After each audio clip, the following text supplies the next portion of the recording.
Maria pela ação de quem? Do Espírito Santo. Maria já estava cheia do Espírito Santo e continuou a estar cheia do Espírito Santo. Por isso é que a Igreja, em algumas aparições, nós descrevemos Maria como ornada de luz. E a luz é o sinal da presença do Espírito Santo. Quando nós olhamos, as nossas imagens religiosas às vezes não têm isto, mas se nós olharmos para os ícones, que é a representação da pintura, que não é pintura, que é uma escrita, embora a gente chame a pintura das imagens de Maria e de Cristo, habitualmente Cristo está vestido de que cor? Vermelho, e por cima do vermelho está sempre outra cor. Não é o branco, é o azul.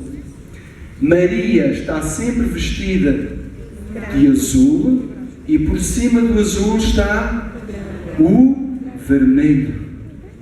Ao contrário, Jesus vermelho, azul, e Maria azul, vermelho. Porquê? Para dizer que Jesus é Deus. Jesus é divino. Então o vermelho. E o azul significa ser humano. Então Jesus, que é Deus, vermelho, está revestido do humano. Maria, que é humana, está revestida do divino. Então, se nela está o divino, então ela só por isso está cheia do Espírito Santo, porque o Espírito Santo também é divino. Também é Deus. O Pai é Deus, o Filho é Deus e o Espírito Santo é Deus. Então Maria está sempre cheia do Espírito Santo. E vamos ver um momento em que a gente vê exatamente isso. Quando o anjo diz: Deus quer que tu sejas a mãe do Salvador, do Messias. E Maria diz assim: eu não sei como é que isso pode acontecer, porque eu não conheço homem. E o anjo diz: o Espírito Santo, pela ação do Espírito Santo, tudo irá acontecer. E ela vê que essa é a vontade de Deus. Fixem bem esta palavra: vontade de quem? Deus. Porque ela vê que é a vontade de Deus.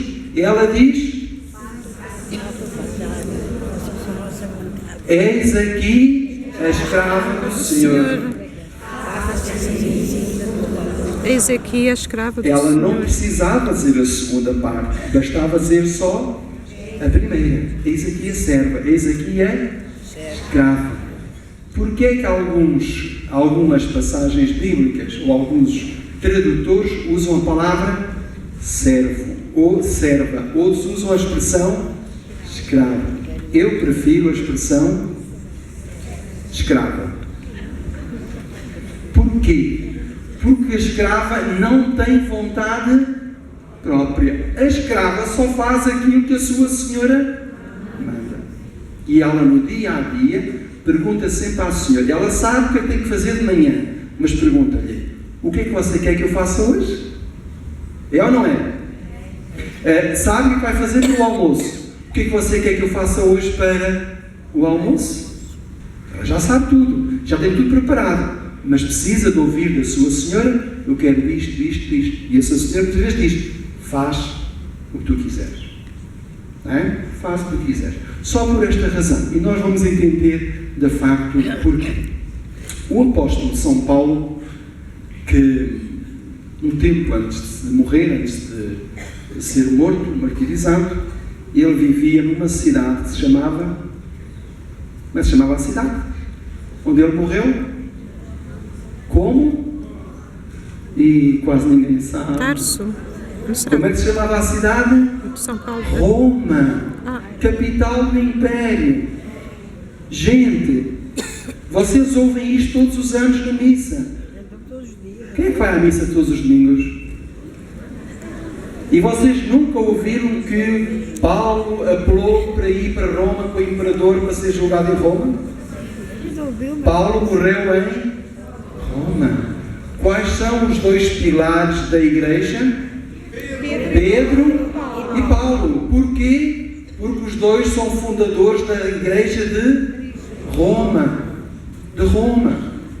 São os dois pilares, porque foram eles os dois que fundaram a igreja de Roma. Então, Paulo, que tinha passado por tantas terras e por tantos lugares, um deles foi Éfeso, que era uma cidade enorme, muito grande, porque era a capital da Ásia Menor, manda uma carta aos cristãos. E a certa altura diz assim, e uma carta que dá uma ordem, ou que dá várias ordens. Eu vou só buscar estas duas. E não vos embriagueis com vinho, no qual há dissolução, mas enchei-vos do Espírito. Do Espírito só.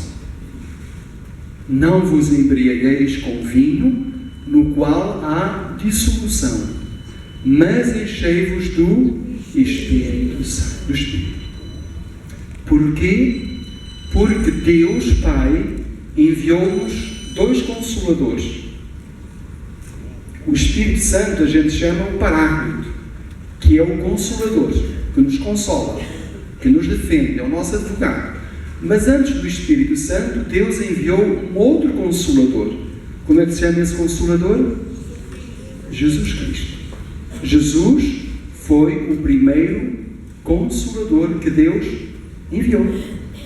As pessoas aproximavam-se de Jesus e não saíam do pé dele consoladas? Saíam ou não saíam? Ouviam palavras de alento, de esperança, de vida, de renovação, ou não ouviam? Encontravam solução para os seus problemas ou não encontravam? Então Jesus foi o primeiro Consolador que o Pai enviou.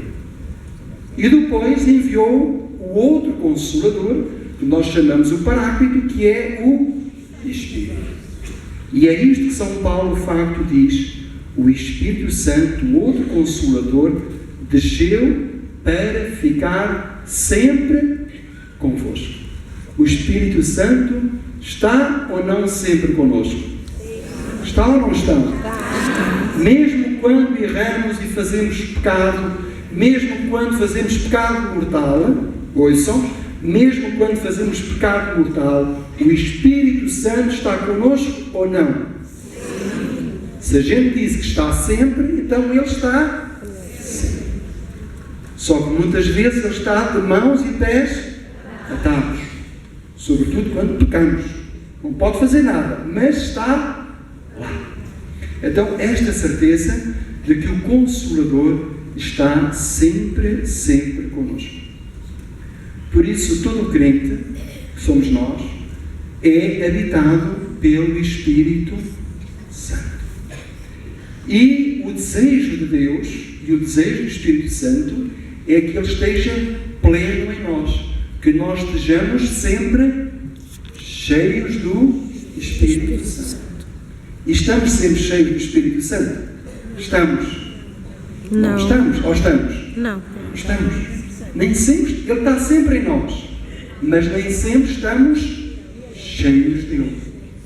Qual foi o primeiro dia em que ficámos cheios do Espírito Santo? No batismo. Fomos santificados. Então, a condição para que o Espírito Santo habite em nós é sermos santificados. E fomos santificados em quem? Em Cristo, em Jesus. Então, se nós acreditarmos em Jesus, já estamos salvos, porque Jesus é a salvação. E ao acreditarmos em Jesus como o Filho de Deus, também temos em nós o Espírito Santo, porque Jesus o derramou nesse dia em cada um de nós. Então, o Espírito Santo está sempre em nós, mas nem sempre nós estamos cheios do Espírito Santo. Porque uma coisa é o Espírito Santo estar em nós e outra é nós estarmos no Espírito Santo. Ele pode estar em nós, mas nós não estarmos. Isto é, Ele está em nós, mas nós não lhe ligamos nada, nenhuma. Percebem?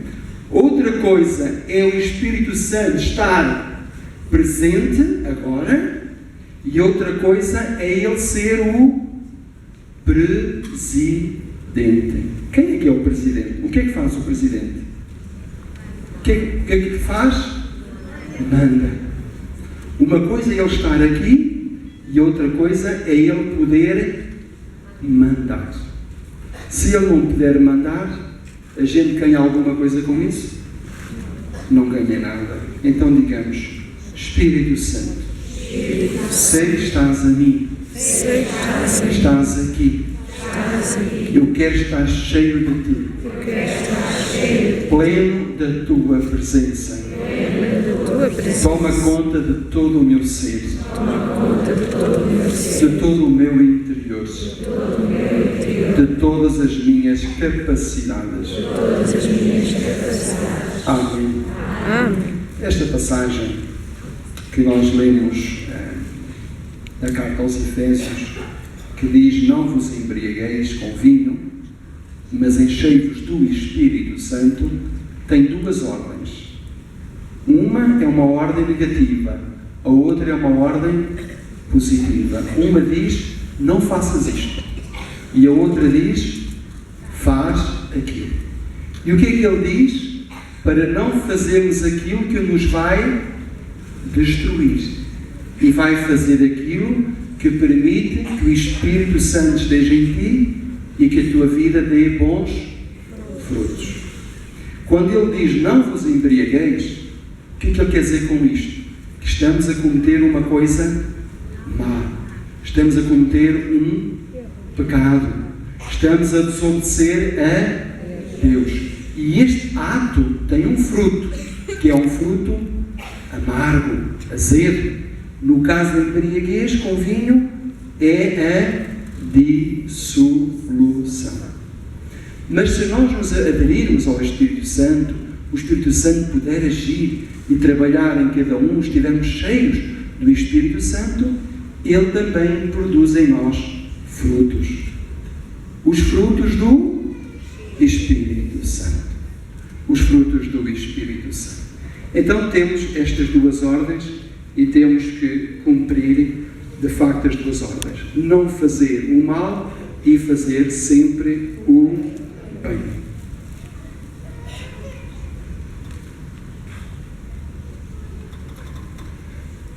Porquê é que nós não devemos fazer o mal?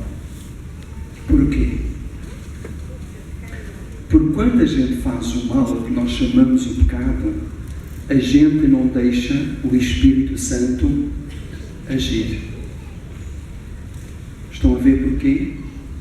Quando nós cometemos um pecado, a gente diz que o pecado é uma coisa má. Mas é uma coisa má por várias razões. Uma delas é porque não deixamos o Espírito Santo agir em nós. Somos nós que agimos na nossa vida. Não fazemos a vontade de Deus e estamos a fazer a nossa vontade. E por isso o Espírito Santo, que foi derramado sobre a nossa vida para nos guiar e para nos conduzir, Ele não pode fazer isso. Porque somos nós que conduzimos a nossa vida. Então, sempre que nós pecamos, nós estamos a afastar de nós quem? O Espírito Santo. O pecado, se vocês querem que o Espírito Santo saia da vossa vida, que o Espírito Santo não haja na vossa vida, é cometerem pecados. E o que é que temos que fazer para o Espírito Santo estar na nossa vida? Reparem, eu vou acabar de encher este jarro. Está cheio. Imaginamos a água que é o Espírito Santo. E o jarro somos nós. É a Maria, é o João, é a Joaquina, é o Alberto, é o Filipe. Estamos cheios do Espírito Santo. Bebemos um copinho a mais, dissemos umas coisas que não devíamos dizer, fizemos umas coisas que não devíamos fazer. No dia seguinte, quando nos demos conta, ficámos cheios de vergonha e arrependidos. O que quer dizer que nessa altura, aquela coisa má entrou dentro de nós. E ao entrar dentro de nós, o que é que ela faz? Faz com que nós estávamos cheios do Espírito Santo, deixámos de estar cheios do Espírito Santo. Foi ou não foi? Porque nós o afastamos de nós. E vamos cometer um outro, não é? Que há de ser, cada um pensa no seu pecado. Um pecado grande que cometeu e que se lembra frequentemente desse pecado. E vamos colocá-lo, e a ação do Espírito Santo vai diminuindo em nós, porque nós já não estamos cheios, não estamos plenos. Já não é Ele que conduz a nossa vida. Sou eu que conduzo a minha vida. Mas depois vem aqueles pecadinhos pequeninos, que não faz mal nenhum, não é? É uma mentira sem quê? Sem maldade. Uma mentira sem maldade. Onde é que isso é possível? Por exemplo, aquele senhor ou aquela senhora, eu penso que é um senhor, espero que não esteja aqui, não é? Porque senão esse já não está cheio do Espírito Santo. Quando eu vim a entrar no parque, os parques agora aqui têm uma parte como as cancelas, não é? Que ainda não funcionam. E o senhor viu uma sombrazinha boa para o carro deles, que é um Mercedes. Parou o Mercedes, debaixo da sombra, mas mesmo em frente à entrada ou à saída dos carros. Os carros, quando entram, não podem seguir em frente. Têm que fazer uma curva e ir para lá para se meterem no parque. Porque o senhor achou que o seu carro, o seu Mercedes, devia de ficar ali à sombra. Fez a sua vontade, quis o melhor para o seu carro.